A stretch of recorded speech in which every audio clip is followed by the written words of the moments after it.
ಸದನ ನಡೀಬೇಕಾದ್ರೆ ಸದನದ ಇನ್ನೇನು 2-3 ದಿನಗಳು ಸದನ ಅಂತ್ಯ ಆಗಬೇಕಾಗಿತ್ತು. ಆ ಸಂದರ್ಭದಲ್ಲಿ ಸ್ಮಾರ್ಟ್ ಮೀಟರ್ ಇನ್ಸ್ಟಾಲೇಷನ್ ನಲ್ಲಿ ಆಗಿರ್ತಕ್ಕಂಥ ಹಗರಣದ ಬಗ್ಗೆ ತಾವೆಲ್ಲರೂ ಏನು ಪ್ರಸ್ತಾವನೆಯನ್ನ ಮಾಡಿದ್ದೀರಿ. ಭಾರತೀಯ ಜನತಾ ಪಾರ್ಟಿಯ ಒಬ್ಬರು ಶಾಸಕರು ಕೂಡ ಅದರ ಬಗ್ಗೆ ಸದನದ ಒಳಗಡೆ ಪ್ರಸ್ತಾವನೆಯನ್ನ ಮಾಡಿದ್ರು. ತಾವು ಯಾವಾಗ ಈ ಹಗರಣದ ಬಗ್ಗೆ ಮಾಧ್ಯಮಗಳಲ್ಲಿ ಪತ್ರಿಕೆಗಳಲ್ಲಿ ಮಾಹಿತಿಯನ್ನ ಕಲೆ ಹಾಕಿದ ನಂತರ ಇದರ ಒಳಗಡೆ ಯಾವ್ಯಾವ ರೀತಿ ಅಕ್ರಮ ನಡೆದಿದೆ ಅಂತಕ್ಕಂಥದ್ರ ಬಗ್ಗೆ ನಾನು ಕಳೆದ 2 ದಿನದಿಂದ ಮಾಹಿತಿಯನ್ನ ಕಲೆ ಹಾಕಲಿಕ್ಕೆ ಪ್ರಾರಂಭ ಮಾಡಿದೆ. ಈಗ ಈ ಹಿಂದೆ ಇವತ್ತೇನು ನಾವು ಸ್ಮಾರ್ಟ್ ಮೀಟರ್ನ ಇನ್ಸ್ಟಾಲೇಷನ್ ಆಗಬೇಕು ಅಂತಕ್ಕಂಥದ್ರ ಬಗ್ಗೆ ಈಗಾಗಲೇ ಹಲವಾರು ರಾಜ್ಯಗಳು ಇನ್ಸ್ಟಾಲೇಷನ್ ಮಾಡಿವೆ. ಸರ್ಕಾರ ಆಡಳಿತಕ್ಕೆ ಬಂದು 2 ವರ್ಷಗಳು ಪೂರೈಸ್ತಾ ಬಂದಿದೆ. ಹತ್ರ 2 ವರ್ಷ ಕಳೀತಾ ಬಂದಿದೆ. ಕಾಂಗ್ರೆಸ್ನ ಸರ್ಕಾರ ಆಡಳಿತಕ್ಕೆ ಬಂದಾಗ್ಲಿಂದಾನು ಬಹುಶಃ ಇಷ್ಟು ದೊಡ್ಡ ಮಟ್ಟದ ಹಗರಣಗಳು, ಭ್ರಷ್ಟಾಚಾರಗಳು ಇವೆಲ್ಲವೂ ಕೂಡ ಬಯಲಿಗೆ ಬರುತ್ತೆ ಅಂತಕ್ಕಂಥದ್ದು ರಾಜ್ಯದ ಜನತೆನೂ ನಿರೀಕ್ಷೆ ಮಾಡಿರಲಿಲ್ಲ. ಆದರೆ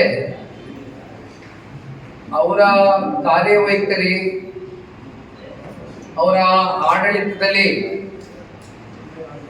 ಯಾವ ರೀತಿ ಅಡ್ಮಿನಿಸ್ಟ್ರೇಷನ್ ನಲ್ಲಿ ಲ್ಯಾಪ್ಸಸ್ಗಳು ಆಗಿದೆ ಅಂತಕ್ಕಂಥದ್ದು ಕಳೆದ 2 ವರ್ಷದಿಂದ ನಾವೆಲ್ಲರೂ ನೋಡ್ತಾನೆ ಬರ್ತಾ ಇದ್ದೇವೆ. ಆದರೆ ಇತ್ತೀಚೆಗೆ ಮಾಧ್ಯಮದ ಸ್ನೇಹಿತರಿಗೆ ನಾನು ಮೊದಲನೇದಾಗಿ ಧನ್ಯವಾದಗಳನ್ನ ಸಲ್ಲಿಸಲಿಕ್ಕೆ ಇಷ್ಟಪಡ್ತೇನೆ. ಪತ್ರಿಕಾ ಮಾಧ್ಯಮ ಹಾಗೂ ದೃಶ್ಯ ಮಾಧ್ಯಮದ ಕೆಲವೊಂದಷ್ಟು ಮಾಧ್ಯಮಗಳು ಸ್ಮಾರ್ಟ್ ಮೀಟರ್ ಇನ್ಸ್ಟಾಲೇಷನ್ ನಲ್ಲಿ ನಮ್ಮ ರಾಜ್ಯಕ್ಕೆ ಸಂಬಂಧಪಟ್ಟಂತೆ ಪಾರದರ್ಶಕವಾದಂತ ಒಂದು ಟೆಂಡರ್ ಪ್ರಕ್ರಿಯೆ ಆಗಿಲ್ಲ ಅಂತಕ್ಕಂಥದ್ರ ಬಗ್ಗೆ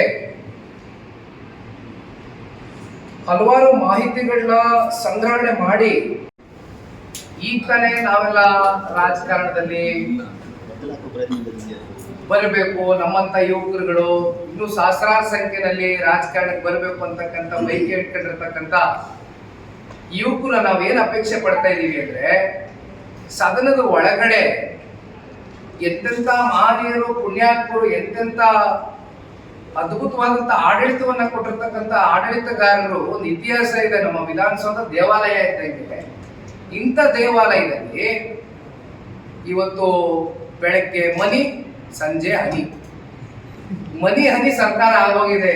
ವಿಪರ್ಯಾಸ ರೀ. ನಮ್ಮಂತ ಯುವಕರಿಗೆ ಸ್ಫೂರ್ತಿದಾಯಕವಾದಂತ ಒಂದು ವಿಷಯದಾಯಕವಾದಂತ ಚರ್ಚೆಗಳು ಮಾಡಿದಾಗ ನಾವು ಅದನ್ನ ಬಯಸ್ತಾ ಇದ್ದೀವಿ.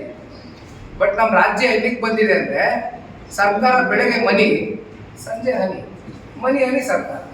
ಸರಿಗ ಈ ಒಂದು ರಾಹುಲ್ ಗಾಂಧಿ ಅವರು ಮಾತೆತ್ತಿದ್ರೆ ಸದನದ ಒಳಗಡೆ ಸಂವಿಧಾನದ ರಕ್ಷಕರು ಕಾಂಗ್ರೆಸ್ ಮಾತ್ರ.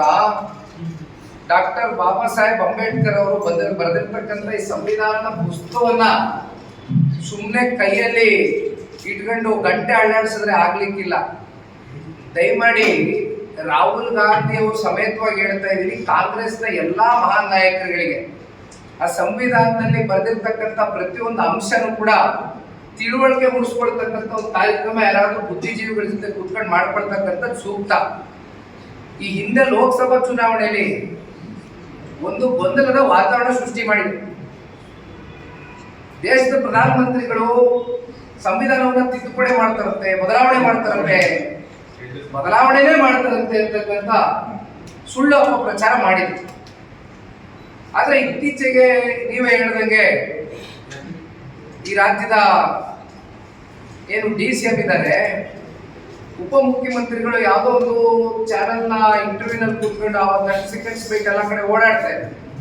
ಸಂವಿಧಾನ ಬದಲಾವಣೆ ಬಗ್ಗೆ ಅವರೇ ಮಾತನಾಡಿದ್ದಾರೆ, ನಾವ್ಯಾರು ಹೇಳಿಕೆ ಕೊಟ್ಟಿರ್ತಕ್ಕಂಥದ್ದಲ್ಲ. ತಿದ್ದುಪಡಿ ಅಂತ ಹೇಳ ಬದಲಾವಣೆ ಅಂತಕ್ಕಂಥದ್ದು ಏನ್ ಬೇಕಾದ್ರೆ ಆಗ್ಬೋದು, ಬದಲಾವಣೆ ಆಗ್ಬೋದು ಅಂತಕ್ಕಂಥದ್ದು ಅವ್ರದಾದಂತ ನಿಲುವನ್ನು ಅವ್ರು ವ್ಯಕ್ತಪಡಿಸಿದ್ದಾರೆ. ಅವರು ಮನಸ್ಥಿತಿ ಏನಿದೆ ಅಂತಕ್ಕಂಥದ್ದು ರಾಜ್ಯದ ಜನತೆ ಮುಂದೆ ಇಟ್ಟಿದ್ದಾರೆ ಅವರು.